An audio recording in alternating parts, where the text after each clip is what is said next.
ನಾವು ಒಳ್ಳೆ ಸರ್ಕಾರ ಕೊಡ್ತೀವಿ ಅಂತ ಹೇಳಿದ್ರು. ಯಾವುದೇ ರೀತಿಯಿಂದನೂ ಬಜೆಟ್ಗೆ ಹೊರೆ ಆಗಲ್ಲ ಈ ಗ್ಯಾರಂಟಿಯಿಂದ. ಈಗ ಕಾಂಗ್ರೆಸ್ ಈಗ 2 ವರ್ಷದ ಆಡಳಿತ ನೋಡಿಬಿಟ್ಟು ನಮಗೆ ನಾಚಿಕೆ ಆಗಿಬಿಟ್ಟಿದೆ.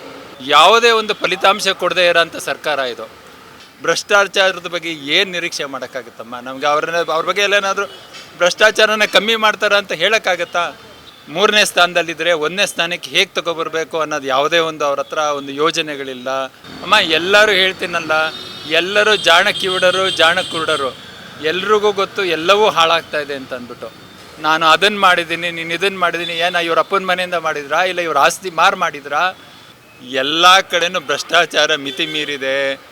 ಯಾವ ಕೆಲಸಗಳನ್ನು ಆಗ್ತಾ ಇಲ್ಲ. ರಾಜ್ಯ ಸರ್ಕಾರ ಬಿಜೆಪಿ ಸರ್ಕಾರಗಿಂತಲೂ ಭ್ರಷ್ಟಾಚಾರದಲ್ಲಿ ತೊಡಗಿದೆ ಅಂತ ಅನಿಸ್ತಾ ಇದೆಯಾ ನಿಮಗೆ?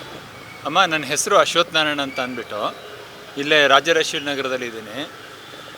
ಮೊದಲನೇ ನೋಟಕ್ಕೆ ಈಗ ಈ ಸರ್ಕಾರ ಅಧಿಕಾರಕ್ಕೆ ಬರೋಕ್ಕಿಂತ ಮುಂಚೆ ಏನಂತ ಹೇಳ್ತಾ ಇತ್ತು ಅಂತಂದರೆ, ಹಿಂದಿನ ಸರ್ಕಾರ ಅಂದರೆ BJP ಸರ್ಕಾರ ಭ್ರಷ್ಟಾಚಾರದಲ್ಲಿ ತೊಡಗಿದೆ.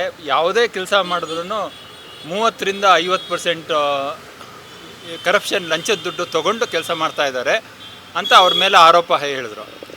ಆಮೇಲೆ ಇನ್ನೊಂದು ವಿಷಯ ಏನಪ್ಪ ಅಂತಂದರೆ, ಜನರ ಓಟ್ ತೊಗೊಳಕ್ಕೋಸ್ಕರ ನಾವು ನಿಮಗೆ ಗ್ಯಾರಂಟಿ ಕೊಡ್ತೀವಿ. ಗ್ಯಾರಂಟಿ ಕೊಡುವಾಗ ಎಲ್ಲರೂ ಪ್ರಶ್ನೆ ಕೇಳಿದ್ರು, ಏನಪ್ಪ ಇವರು ಗ್ಯಾರಂಟಿಗೆ ಹಣ ಎಲ್ಲಿಂದ ಹೊಂದಿಸ್ತಾರೆ? ಈ ಕಾಂಗ್ರೆಸ್ ಸರ್ಕಾರದ ಆಸ್ತಿ ಏನಾದರೂ ಮಾರಿ, ಇಲ್ಲ ಸಿದ್ದರಾಮಯ್ಯನ ಆಸ್ತಿ ಮಾರಿ ಏನಾದ್ರೂ ಗ್ಯಾರಂಟಿಗೆ ದುಡ್ಡು ಕೊಡ್ತಾರಾ, ಇಲ್ಲ ಸರ್ಕಾರನ ಸರಿಯಾಗಿ ಜವಾಬ್ದಾರಿಯಿಂದ ನಿರ್ವಹಿಸಿ ಆ ಗ್ಯಾರಂಟಿಗೆ ದುಡ್ಡು ಕೊಡ್ತಾರಾ ಅಂತ ಜನಗಳಿಗೆಲ್ಲ ಪ್ರಶ್ನೆ ಇತ್ತು, ಕುತೂಹಲ ಇತ್ತು. ಅದಕ್ಕೆ ಕಾಂಗ್ರೆಸ್ ಅವರು ಏನಂತ ಹೇಳ್ತಾ ಇದ್ರು ಅಂದರೆ, ಈ ಲಂಚದ ದುಡ್ಡು ಏನು ತೊಗೋತಾ ಇದ್ದಾರೆ BJPಯವರು, ಈ 40% 50% ದುಡ್ಡು ಏನು ತೊಗೊತಾ ಇದ್ದಾರೆ, ಅದನ್ನು ನಾವು ಕಮ್ಮಿ ಮಾಡಿ ಎಲ್ಲ ಕಡೆಯಿಂದನೂ ಅದನ್ನು ಬರದೇ ಇರಂಗೆ ಮಾಡಿ ಆ ದುಡ್ಡಿನಲ್ಲಿ ನಾವು ಜನಗಳಿಗೆ ಗ್ಯಾರಂಟಿ ಉಪಯೋಗನ ತಲುಪಿಸ್ತೀವಿ. ಯಾವುದೇ ರೀತಿಯಿಂದನೂ ಬಜೆಟ್ಗೆ ಹೊರೆ ಆಗಲ್ಲ ಈ ಗ್ಯಾರಂಟಿಯಿಂದ. ನಾವು ಒಳ್ಳೆ ಸರ್ಕಾರ ಕೊಡ್ತೀವಿ ಅಂತ ಹೇಳಿದ್ರು. ನಾವು ಜನಗಳು ಅವ್ರನ್ನ ನಂಬಿದ್ವು. ಯಾಕೆಂದರೆ BJP ಸರ್ಕಾರ ಏನೋ ನಮಗೂ ಇಷ್ಟ ಇರಲಿಲ್ಲ, ಅವರು ಎಲ್ಲ ಭ್ರಷ್ಟಾಚಾರದಲ್ಲಿ ತೊಡಗಿದ್ದಾರೆ ಅಂತ ಅನ್ನಿಸ್ತಿತ್ತು. ಅದರಿಂದ ನಾವು ಕಾಂಗ್ರೆಸ್ಗೆ ಓಟ್ ಹಾಕೋದು. ನಾವೆಲ್ಲ ಕಾಂಗ್ರೆಸ್ಗೆ ಓಟ್ ಹಾಕೋರು, ಕಾಂಗ್ರೆಸ್ನ ಸಪೋರ್ಟರ್ಸು ನಾವು. ಈಗ ಕಾಂಗ್ರೆಸ್ ಈಗ 2 ವರ್ಷದ ಆಡಳಿತ ನೋಡಿಬಿಟ್ಟು ನಮಗೆ ನಾಚಿಕೆ ಆಗಿಬಿಟ್ಟಿದೆ. ಯಾಕಾದರೂ ಈ ಸರ್ಕಾರಕ್ಕೆ ಓಟ್ ಹಾಕಿದ್ವಪ್ಪ ಅಂತ ಅಂದ್ಬಿಟ್ಟು. ಯಾಕೆ? ಮೊದಲನೇ ಪ್ರಶ್ನೆ, ಇವರು ಆ ಸರ್ಕಾರ 40% ಎಲ್ಲ ಪೇಪರ್ಗಳಲ್ಲೂ ಎಲೆಕ್ಷನ್ಗಿಂತ ಮುಂಚೆ ಈ ಹಳೆಯ ಸರ್ಕಾರ ಈ ಭ್ರಷ್ಟಾಚಾರದಲ್ಲಿ ತೊಡಗಿದೆ, ನಾವು ಈ ಒಂದು ಎನ್ಕ್ವೈರಿ ನೇಮಿಸ್ತೀವಿ, ಈ ಒಂದು ಇನ್ವೆಸ್ಟಿಗೇಷನ್ ಮಾಡ್ತೀವಿ ಅಂತೆಲ್ಲ ಹೇಳಿಬಿಟ್ಟು 2 ವರ್ಷ ಆಯ್ತಮ್ಮ. ಯಾವ ಇನ್ವೆಸ್ಟಿಗೇಷನ್ನಲ್ಲೂ ಏನೂ ಕಂಡುಹಿಡಿಲಿಲ್ಲ ಇವರು. ಎಕ್ಸ್ಟ್ರಾ ಎಲ್ಲದಕ್ಕೂ ದುಡ್ಡು ಖರ್ಚು ಮಾಡಿ ಆ ದುಡ್ಡನ್ನೆಲ್ಲ ನಮ್ಮ ಸಾರ್ವಜನಿಕರ ಹಣನ ಹಾಳು ಮಾಡಿ ಯಾವುದೇ ಒಂದು ಫಲಿತಾಂಶ ಕೊಡದೇ ಇರೋಂಥ ಸರ್ಕಾರ ಇದು. ಇವತ್ತು ಕಾಂಗ್ರೆಸ್ಸಿನ ಸ್ವಂತ ಮಂತ್ರಿಗಳು, ಯಾರೋ ಗೃಹ ಮಂತ್ರಿ ಹೇಳ್ತಾರೆ, ಗ್ಯಾರಂಟಿಗೋಸ್ಕರ ಕೊಟ್ಟು ನಮಗೆ ಇವತ್ತು ಸರ್ಕಾರ ನಡ್ಸೋಕ್ಕಾಗ್ತಾ ಇಲ್ಲ ಅಂತ ಹೇಳ್ತಾ ಇದ್ದಾರೆ. DK ಶಿವಕುಮಾರ್ ಅವರು ಸ್ವತಃ ಹೇಳ್ತಾ ಇದ್ದಾರೆ, ಈ ಗ್ಯಾರಂಟಿ ಕೊಡ್ತಾ ಇರೋದ್ರಿಂದ ನಾವು ಬೇರೆ ಏನೋ ನೀವು ನಮ್ಮಿಂದ ನಿರೀಕ್ಷೆ ಮಾಡಬೇಡಿ ಅಂತ ಅವರು ಹೇಳ್ತಾ ಇದ್ದಾರೆ. ಈಗ ಕೆಲವು MLAಗಳು ಏನು ಹೇಳ್ತಾ ಇದ್ದಾರೆ, ಅಪ್ಪ ನಾವು ನಮ್ಮ ಕಾನ್ಸ್ಟಿಟ್ಯೂನ್ಸಿಗೆ ಹೋಗ್ಲಿಕ್ಕೆ ಆಗಲ್ಲ, ಜನಗಳು ಅಭಿವೃದ್ಧಿ ಕಾರ್ಯ ಏನು ಮಾಡಿದಿರಿ ಅಂತ ಕೇಳ್ತಾ ಇದ್ದಾರೆ, ಅವ್ರಿಗೆ ನಾವು ಯಾವುದೇ ರೀತಿಯಿಂದನೂ ಉತ್ತರ ಕೊಡೋಕ್ಕಾಗ್ತಾ ಇಲ್ಲ ಅಂತ ಅವರೂ ಹೇಳ್ತಾ ಇದ್ದಾರೆ. ಈಗ ನಾವು ಸಾರ್ವಜನಿಕರು, ಈಗ ನನ್ನ ಸಮಸ್ಯೆಗಳನ್ನೇ ಹೇಳ್ತೀನಮ್ಮ. ಈಗ ನಾನೊಂದು ಚಿಕ್ಕದೊಂದು ಮನೆ ಕಟ್ಟಿಸ್ತಾ ಇದ್ದೀನಿ. ಮನೆ ಕಟ್ಸೋಕ್ಕೆ ನನ್ನ ಹತ್ರ ಎಲ್ಲವೂ ದಾಖಲೆಗಳಿತ್ತು. ಜನಗಳಿಂದ, ಮುನ್ಸಿಪಾಲ್ಟಿಯಿಂದ ಬಿಲ್ಡಿಂಗ್ ಅಪ್ರೂವಲ್ಲು ತೊಗೊಂಡಿದ್ದೆ. ಏನೀಗ ಹೋಗ್ತೀನಿ, ರಿನ್ಯೂಗೆ ಹೇಳಿದ್ರೆ ಈಗ ಅವ್ರು ಹೇಳ್ತಾರೆ ಈ ಖಾತಾ ಬೇಕು ಅಂತ ಅಂದ್ಬಿಟ್ಟು. ಈ ಖಾತಾ ಮಾಡಿಸ್ಕೋಬೇಕು ಅಂತಂದರೆ ಎಲ್ಲ ಪತ್ರಗಳಿದ್ರೂ ಈಗ ಈ ಖಾತಕ್ಕೋಸ್ಕರ ನಾನು ದುಡ್ಡು ಕೊಟ್ಟು ಈಗ ಪೇಪರ್ ತೊಗೊಬೇಕು. ಪ್ರತಿಯೊಂದು ಕನೆಕ್ಷನ್ಗೂ ಇವತ್ತು ನಾವು ದುಡ್ಡು ಕೊಡಬೇಕು. ಸೊ ಈ ಸರ್ಕಾರ ಬಂದ ಮೇಲೆ ಭ್ರಷ್ಟಾಚಾರ ವಿಪರೀತ ಆಗಿದೆಯೇ ಹೊರತು ಯಾವುದೇ ರೀತಿಯಿಂದನೂ ಕಮ್ಮಿ ಆಗಿಲ್ಲ. ಒಂದು ನಾಚಿಕೆಗೆ ವಿಷಯ ನನಗೇನಪ್ಪ ಅಂತಂದರೆ, ರಾಜರಾಜೇಶ್ವರಿ ನಗರದ ನಿವಾಸಿಯಾಗಿ ನಮ್ಮ ಎಂಟ್ರಿ ಪಾಯಿಂಟ್ ಇದೆ, ಒಂದು ಆರ್ಚ್ ಇದೆ, ಮೇನ್ ಎಂಟ್ರೆನ್ಸ್ ಅದು ನಮ್ಮ ಈ ಐಡಿಯಲ್ ಹೋಮ್ಸು ರಾಜರಾಜೇಶ್ವರಿ ದೇವಸ್ಥಾನಕ್ಕೆ. 2 ವರ್ಷಗಳಿಂದ ಅಂಥ ಮೇನ್ ರೋಡ್ನ ಕೆತ್ತು ಹಾಳು ಮಾಡಿ ಹೇಗೆ ಇಟ್ಟಿದ್ದಾರೆ ಅಂತಂದರೆ, ಯಾರೇ ಒಬ್ಬರೂ ಇಲ್ಲಿ ಓಡಾಡೋರಿಗೆ ನಮಗೆಲ್ಲ ನಿಜವಾಗ್ಲೂ ನಾಚಿಕೆ ಆಗಿಬಿಟ್ಟಿದೆ. ಏನೋ ಸರ್ಕಾರಗಳಿಗೆ ಜವಾಬ್ದಾರಿ ಇದೆಯಾ, ಜವಾಬ್ದಾರಿ ಇಲ್ವಾ ಅಂತ ಅಂದ್ಬಿಟ್ಟು. ಸೊ ಇನ್ನೇನು ಹೇಳೋಕ್ಕೆ ವಿಷಯ, ನಮ್ಮ ಈಗ ಕಾಂಗ್ರೆಸ್ ಸರ್ಕಾರ ಎಲ್ಲ ರೀತಿಯಿಂದನೂ ಜನರಿಗೆ ಕೊಟ್ಟ ಭರವಸೆಗಳನ್ನ ಯಾವುದೇ ರೀತಿಯಿಂದನೂ ಈಡೇರಿಸಿಲ್ಲ. ಒಂದು ನಾನು ಹೇಳ್ಬೋದು, ಅವರೆಲ್ಲ ಈ ನಾವು ಕೊಟ್ಟಿರೋ ಅಧಿಕಾರನ ಉಪಯೋಗಿಸ್ಕೊಂಡು ಅವರೆಲ್ಲ ತುಂಬ ಚೆನ್ನಾಗಿ ಇವತ್ತು ಅವರ ಪರಿಸ್ಥಿತಿ ಇಂಪ್ರೂವ್ ಮಾಡ್ಕೊಂಡಿದ್ದಾರೆ ಹೊರತು ಮಧ್ಯಮ ವರ್ಗದವರ ಪರಿಸ್ಥಿತಿನ ಆದಷ್ಟು ನೀರಿಗೆ ಮುಳುಗಿಸ್ಬಿಟ್ಟಿದ್ದಾರೆ. ನಮ್ಮನ್ನ ಎಲ್ಲ ರೀತಿಯಿಂದನೂ ತೊಂದರೆ ಮಾಡಿದ್ದಾರೆ. ಆದ್ದರಿಂದ ಇದು ಒಳ್ಳೆಯ ವಿಷಯ ಅಲ್ಲ ಅಂತ ಹೇಳಕ್ಕೆ ಇಷ್ಟಪಡ್ತೇನೆ. ಈಗ ರಾಜ್ಯದಲ್ಲಿ ಭ್ರಷ್ಟಾಚಾರ ಅನ್ನೋದು ಎಲ್ಲ ಸರ್ಕಾರ ಅವಧಿಯಲ್ಲಿತ್ತು ಸರ್, ಆದರೆ ಈಗ ಸಿದ್ದರಾಮಯ್ಯ ಅವರು ಬಂದು ಈ ಎಲ್ಲ ತಡೆಯನ್ನು ತಡೀತಾ ಇದೆಯಾ ಸರ್? ಅಮ್ಮ, ಭ್ರಷ್ಟಾಚಾರದ ವಿಷಯದಲ್ಲಿ ಸಿದ್ದರಾಮಯ್ಯನವರು ಅಂತಂದರೆ ನನಗೆ ಮಾತಾಡೋಕ್ಕೆ ನಾಚಿಕೆ ಆಗುತ್ತಮ್ಮ. ಒಂದು ರಾಜ್ಯದ ಮುಖ್ಯಮಂತ್ರಿಯಾಗಿ ಅಮ್ಮ, ಯಾರ್ದೋ ಒಬ್ಬ ಮನುಷ್ಯ, ಈಗ ಯಾರೋ ಒಬ್ರು ಹೇಳ್ತಾರೆ, ರಾಮನ್ಗೆ ಏನು ಹೇಳ್ತಾರೆ, ಯಾರೋ ಒಬ್ಬ ಅಗಸ ಹೇಳ್ತಾನೆ, ಏನೋ ಆಯ್ತಪ್ಪ ನಿನ್ನ ಹೆಂಡತಿ ವಿಷಯ ಅಂತ ಅಂದ್ಬಿಟ್ಟು ಅವತ್ತು ರಾಮ ನಿಷ್ಠೂರವಾಗಿ ಒಂದು ನಿರ್ಧಾರ ತಗೋತಾನೆ. ಈ ಮನುಷ್ಯ ಅಧಿಕಾರದಲ್ಲಿದ್ದು ಮೂಡಾದಲ್ಲಿ ಸಾವಿರಾರು ಸೈಟ್ಗಳು ಭ್ರಷ್ಟಾಚಾರದಿಂದ ಜನಗಳಿಗೆ ತಲುಪಬೇಕಾಗಿದ್ದ, ಸಾರ್ವಜನಿಕರಿಗೆ ತಲುಪಬೇಕಾಗಿದ್ದ ಜಾಗಗಳು ಯಾರೋ ರಾಜಕೀಯದಲ್ಲಿ ಅಧಿಕಾರ ಇರೋರೆಲ್ಲ ಭ್ರಷ್ಟಾಚಾರ ಉಪಯೋಗಿಸ್ಕೊಂಡು ಅವರವರೇ ಮಾಡ್ಕೊಂಡಿದ್ದಾರೆ ಅಂತ ವಿಷಯ ಗೊತ್ತಾದ್ರೂ ತನಗೆ 14 ಸೈಟು ತೊಗೊಂಡ್ಬಿಟ್ಟು ಸಂತೋಷವಾಗಿದ್ದ ಮನುಷ್ಯನ ಹತ್ರ ಭ್ರಷ್ಟಾಚಾರದ ಬಗ್ಗೆ ಏನು ನಿರೀಕ್ಷೆ ಮಾಡೋಕ್ಕಾಗುತ್ತಮ್ಮ? ನಮಗೆ ಅವ್ರ ಬಗ್ಗೆ ಎಲ್ಲೇನಾದರೂ ಭ್ರಷ್ಟಾಚಾರನ ಕಮ್ಮಿ ಮಾಡ್ತಾರೆ ಅಂತ ಹೇಳೋಕ್ಕಾಗತ್ತಾ? ಇಷ್ಟು ಮಾತ್ರ ನಾನು ಹೇಳಬಲ್ಲೆ. ಭ್ರಷ್ಟಾಚಾರ ಮತ್ತು ಸಿದ್ದರಾಮಯ್ಯನವ್ರಿಗೆ ಏನಿದೆ ಒಂದು ಸಂಬಂಧ ಅಂತ ಅಂದ್ಬಿಟ್ಟು ನಾವು ಅವರಿಂದ ಏನೂ ನಿರೀಕ್ಷೆ ಮಾಡಲ್ಲಮ್ಮ ಭ್ರಷ್ಟಾಚಾರದ ಬಗ್ಗೆ.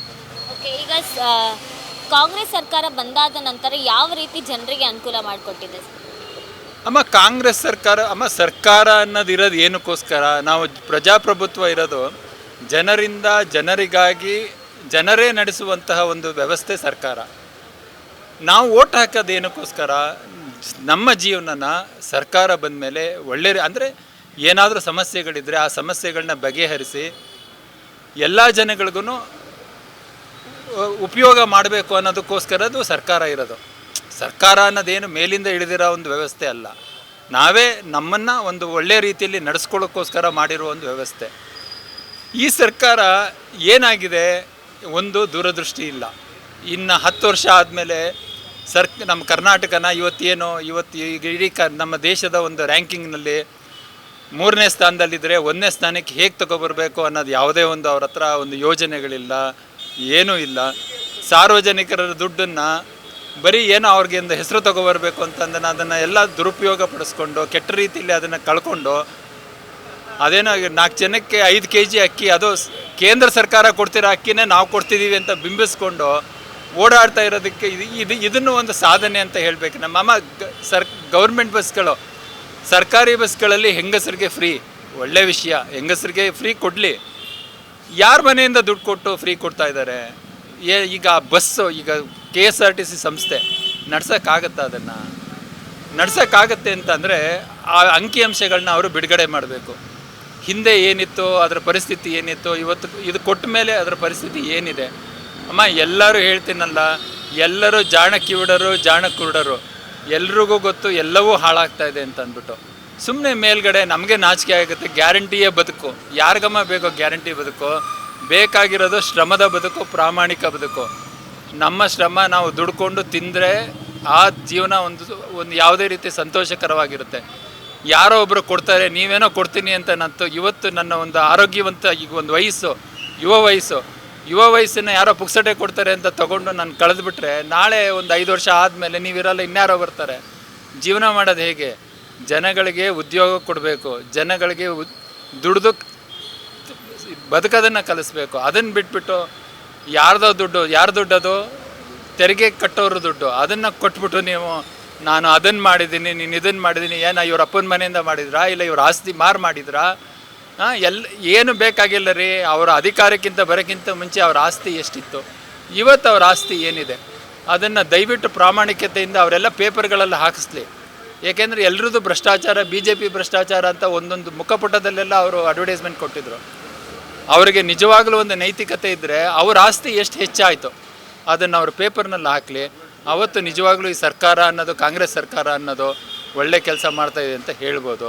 ಇಲ್ಲ ಅಂತಂದರೆ ಇದೆಲ್ಲವೂ ಹೇಳ್ತೀನಲ್ಲಮ್ಮ, ಎಲ್ಲನೂ ಜನಗಳನ್ನು ಮೋಸ ಮಾಡೋ ಅಂಥದ್ದು, ನಾವು ಕೊಟ್ಟಿರೋ ಅಧಿಕಾರನ ನಮಗೆ ತೊಂದರೆ ಮಾಡೋಂಥ ಒಂದು ವ್ಯವಸ್ಥೆ ಆಗಿದೆ ಇವತ್ತು. ಯಾವ ಸರ್ಕಾರ ಬಂದರೆ ಜನರಿಗೆ ಜನರಿಗೆ ಅನುಕೂಲ ಮಾಡ್ಕೊಂಡು ಕೊಡುವಂಥದ್ದು ಸರ್? ಒಂದು ಪ್ರಾಮಾಣಿಕ ಸರ್ಕಾರ ಇರಬೇಕು, ಯೋಚನೆ ಮಾಡಿ ಇವತ್ತಿನ ತಗೊಳ್ಳೋ ಕ್ರಮ 4 ಜನಕ್ಕೆ ಕೆಟ್ಟದ್ದು ಅಲ್ಲ, ಕಷ್ಟ ಅನ್ನಿಸ್ಬೋದು. ಬಟ್ ನಾಳೆ ಜನರ ಜೀವನ ಪರಿಸ್ಥಿತಿ ಸುಧಾರಿಸ್ಬೇಕು, ಅಂತಹ ಒಂದು ವ್ಯವಸ್ಥೆ ಕೊಟ್ಟರೆ ಅದು ಒಳ್ಳೆ ಸರ್ಕಾರ ಅಂತ ಹೇಳ್ತೀವಮ್ಮ. ಯಾರು ಬೇಕಾದರೂ ಆಗಿರ್ಬೋದು, ಕಾಂಗ್ರೆಸ್ ಆಗಿರ್ಬೋದು, BJP ಆಗಿರ್ಬೋದು, ಜನತಾದಳ ಆಗಿರ್ಬೋದು. ಗೋಪಾಲ್ ಗೌಡ್ರು, ನಿಜಲಿಂಗಪ್ಪ ಅವರು, ವೀರೇಂದ್ರ ಪಾಟೀಲ್ ಅವರು, ಇಂಥ ಜನಗಳು, ಈವನ್ ನಮ್ಮ ಕೃಷ್ಣ ಬೈರೇಗೌಡರು ಇರೋದ್ರಲ್ಲಿ ಪ್ರಾಮಾಣಿಕತೆಯಿಂದ ಕೆಲಸ ಮಾಡ್ತಾ ಇದ್ದಾರೆ ಅಂತ ಅನಿಸುತ್ತೆ ನಮಗೆ. ಇಂಥ ಜನಗಳಿಂದ ಕೂಡಿದ ಒಂದು ವ್ಯವಸ್ಥೆ ಪ್ರಾಮಾಣಿಕ ಸರ್ಕಾರ ಅಂತ ಅನಿಸುತ್ತಮ್ಮ. ಸರ್, ಅಂದರೆ ಈಗ ನಿಜವಾಗ್ಲೂ ಭ್ರಷ್ಟಾಚಾರ ಅನ್ನೋದು ಕಾಂಗ್ರೆಸ್ ಸರ್ಕಾರ ಮಾಡ್ತಾ ಇದೆಯಾ ಅಥವಾ BJPದವರು ಈ ರೀತಿ ಅಪವಾದವನ್ನು ಆಗ್ತಾ ಇದ್ದಾರಾ ಸರ್? ಅಮ್ಮ, ಖಂಡಿತವಾಗ್ಲೂ ಯಾರೇ ಹೋಗಿ ಯಾವುದೇ ಗೌರ್ಮೆಂಟ್ ಸರ್ಕಾರ ಹೋಗಿ ಯಾವುದೇ ಒಂದು ವ್ಯವಸ್ಥೆಗೆ ಹೋಗಿ ನೋಡಿ, ಎಲ್ಲ ಕಡೆನೂ ಭ್ರಷ್ಟಾಚಾರ ಮಿತಿ ಮೀರಿದೆ. ಯಾವ ಕೆಲಸಗಳನ್ನು ಆಗ್ತಾ ಇಲ್ಲ. ಸರ್ಕಾರಿ ಅಧಿಕಾರಿಗಳು ಇರೋದು ಬೇರೆ ಕಡೆಯಿಂದ ಬರೋ ದುಡ್ಡನ್ನು ತಗೊಳ್ಳೋಕ್ಕೆ ಅಂತಲೇ ಹೊರತು ಸರ್ಕಾರಿ ಸಂಬಳದಲ್ಲಿ ಜನಗಳಿಗೆ ಒಳ್ಳೇದು ಮಾಡಬೇಕು ಅಂತ, ಅವರ ಕರ್ತವ್ಯ ನಿರ್ವಹಿಸಬೇಕು ಅನ್ನೋದು ಯಾರೂ ಮಾಡ್ತಾ ಇಲ್ಲ. ಎಲ್ಲರೂ ಮಾಡ್ತಾ ಇರೋದು ಹೆಚ್ಚಿನ ದುಡ್ಡು ಬರುತ್ತೆ, ಎಕ್ಸ್ಟ್ರಾ ದುಡ್ಡು ಬರುತ್ತೆ ಅನ್ನೋದಕ್ಕೋಸ್ಕರ ಮಾಡ್ತಾ ಇರೋದು ಹೊರತು ವ್ಯವಸ್ಥೆ ಅವತ್ತು ಏನಿತ್ತು ಅದಕ್ಕಿಂತ ಇವತ್ತು ಅಧೋಗತಿಗೆ ಹೋಗ್ತಿದೆ ಹೊರತು ಯಾವುದೇ ರೀತಿಯಿಂದನೂ ಇಂಪ್ರೂವ್ ಆಗ್ತಾ ಇಲ್ಲ. ಇಂಪ್ರೂವ್ ಆಗ್ತಾ ಇದೆ ಅಂತಂದರೆ ಸಾರ್ವಜನಿಕರು ಯಾರೋ ನಾರಾಯಣ ಮೂರ್ತಿಯವರಂಥ ಉದ್ಯಮಿಗಳು ಇಂಥವರಿಂದ ಏನಾದ್ರೂ ವ್ಯವಸ್ಥೆ ಇಂಪ್ರೂವ್ ಆಗ್ತಿದೆಯೇ ಹೊರತು ರಾಜಕಾರಣಿಗಳಿಂದ ಹಾಳಾಗ್ತಾ ಇದೆ ಅಮ್ಮ. ಯಾವುದೇ ರೀತಿಯಿಂದನೂ ಉದ್ಧಾರ ಆಗ್ತಾ ಇಲ್ಲ. BeatPlus ಕರ್ನಾಟಕ.